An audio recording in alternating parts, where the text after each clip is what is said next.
Before we get into moves, I want to stick with this game for one more topic. Yeah. What are your expectations for Mac Jones on the road against the Rams without Kittle, Pearsall, Jennings, Ayuk? I mean, my expectations for Mac are ridiculously low. Purdy couldn't even win with Jawan and Ricky against Jacksonville. So going up against one of the best defenses in the NFC without them is pretty rough. The defense isn't generating a lot of pressure. We're also not getting turnovers. For as good as we are coverage wise, we're not getting anything going. I'm obviously expecting a loss. But I will say, if Mac Jones does win this game, a very uncomfortable conversation is going to start very quickly. I mean, people may not remember this. It wasn't that long ago. The last time the Niners and the Rams played was at Levi's late last season. Purdy played in that game. Debo was there. Kittle was there. Jennings was there. Ricky was there. No Christian. Purdy went 14 of 31 for 142 yards, no touchdowns, a pick, 3 sacks, and a quarterback rating of 45 in his last outing. With all those guys around, the Niners scored 6 points. Yep. So it's it's highly probable that Mac Jones is going to get his ass kicked.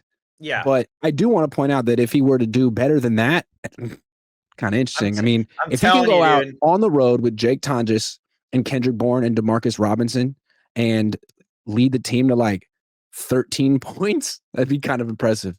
I'll tell you right now, this is kind of a trap game if you're the Rams, right? Because you see the Niners kind of punting this game and you're on a short week too. Like, in my opinion, this is a little bit of a trap game because it's not a game you can take lightly, in my opinion. Like, yes, you are heavy favorites. But I mean, I don't know, man. Those kind of games could be a bit tricky for the favorites because Niners got nothing to lose. Mac has nothing to lose. Kendrick Bourne, none of those guys have anything to lose. Yeah, we're supposed to lose to you. Duh. Like, those kinds of games. Like, Mac's been playing with Demarcus Robinson all offseason. He's been playing with Tonjes all offseason. Kendrick Bourne, not all offseason, but he's played with them in New England. So, I mean, Kyle Shanahan's not going to be afraid to call passes for Mac Jones. Yeah. Interesting to see how the offense looks. And if they win this freaking game, if Mac wins this game, he deserves to be QB1 the rest of the season. Full-blown quarterback controversy, or it's over. Yeah, like I'll tell you right now, if Mac beats the Rams with what he has right now, I don't care the excuses. He should be the quarterback one. I don't care if Stafford throws 8 interceptions. He should be the quarterback one. Like, but ultimately, like, whether or not he wins shouldn't affect when the Niners bring back Brock. You brought him back early out of desperation in September. It was a mistake. You made it worse. He needs to be 100% healthy when he comes back, however long that takes. Yeah, I agree. You cannot bring Brock Purdy. We just saw him hurt. He is not a quarterback that can play at 90%. I'm sorry. Nope. He's not. He's not a quarterback that can play at 90%. He can barely play 100% while the team's 90%. You have to let him heal. You have to. It's so that Jacksonville game was so awful. His only 2 touchdowns were screen passes. It wasn't like he was doing anything. They were literal. It was a shovel and then a screen to Jake Tonjes. So who has to have a big game tomorrow for the Niners to win? Christian. Yep. And Fred needs to get and I'll say this. I love Demo. He needs to start. He needs to be able to pick off the ball. He needs to be able to generate turnovers. It was kind of what Mooney Ward said a couple years ago, where he's like, I am a good coverage safety, but my biggest issue is I need to give the ball back to the offense.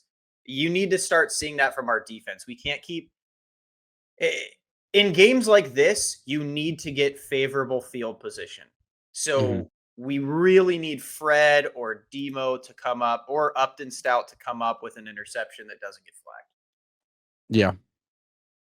I think Demarcus Robinson has to have a big game. That's the guy. He could get 10 targets in this game. What's that? You don't think it's Christian? Because I think if Christian looks like 2023 Christian, we could win. PrizePicks will give you $50 when you play your first $5 lineup. Win or lose, you'll get $50 for playing.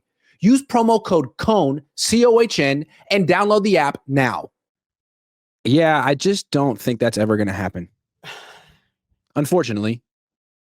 I don't expect him to raise his game and suddenly become like explosive. But if that did happen, that would be wonderful. I'm looking at the Rams defense. They're starting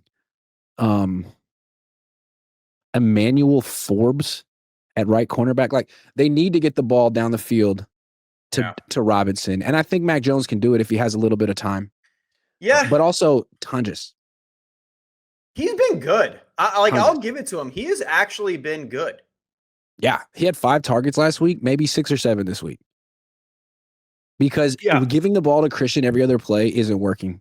Like if the Niners can, get Garendo involved, get Robinson involved, have like some 2 tailback formations, do some stuff they haven't done yet this offseason, they just might score some points. Can I see Jordan James play a snap, please? Yeah, it'd be nice. Dude, Brian Robinson's not doing anything to where it's like these guys shouldn't be getting snaps. He's had one memorable run, and that was that 15-yarder. Other than that, like, why is Garendo not getting snapped? What did he do to get put in the doghouse? He got hurt. I mean, last year they liked Garendo as much or more than Jordan Mason. Then they get rid of Jordan Mason, replace him with someone who's not as good, and now they don't like Garendo as much as that guy. Yeah, I don't understand. We really need to see one of the other 2 running backs, I think. I think Jordan James or Garendo need to get at least a touch or 2. I think so too, because they might be really good. We have no idea. Jordan James might be really good. I'm looking at Christian's numbers. He's averaging 3.3 yards per carry, and his success rate on runs is 44.9. Brian Robinson's averaging 4.4 yards per carry, and his success rate on runs is 59.1. He deserves more than, a couple attempts a game. Yeah, like we need to start prioritizing Christian's health a little bit better. Yeah. Especially against the Rams. Dude, there's you're already punting the game. There's no reason not to. Let's see what Garendo and Jordan James can do with just give them 2 reps apiece. Like give them anything. Yeah, dude, like I want to see them at least touch the football. I don't understand. But yeah, expectations for Mac is that he loses. If he wins, in my opinion, he's going to be a starting quarterback in the NFL for some team. I'm hopeful for Kyle in this game. I mean, maybe he's punting and looking at this as a bye week, but he usually coaches pretty well against Sean McVay. It's usually a pretty personal thing. And maybe the fact that Ricky's out and Jawan's out and it's a short week. I mean, if they get Christian hurt on turf on a short week, that's Kyle's fault. Like you gotta manage him, I think, this week. I mean, it's a short week and it's freaking turf. So a little less Christian probably is good. They've been so predictable. Like we're throwing downfield to Ricky and we're checking down to Christian.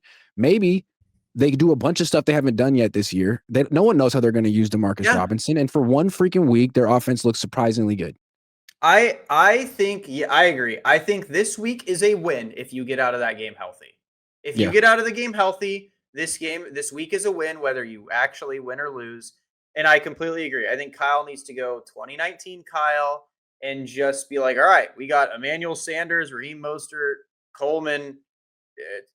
We need to just experiment. Let's just see. Let's throw everything at the wall and see what sticks. And just like, that's what I would tell the team, literally. Is just, we're just going to go out there and have fun and see what happens. The team was 3-0, but I don't think that Kyle believed in it. And I think he looked at the game against the Rams without Kittle and Bosa and thought, we're not going to win that game. So let's do what we can to beat the Jaguars. And that really backfired. Yeah. And now you're going to lose both. So I don't know. I think maybe Kyle might have been too low on his own team. Well, I don't know. We'll see.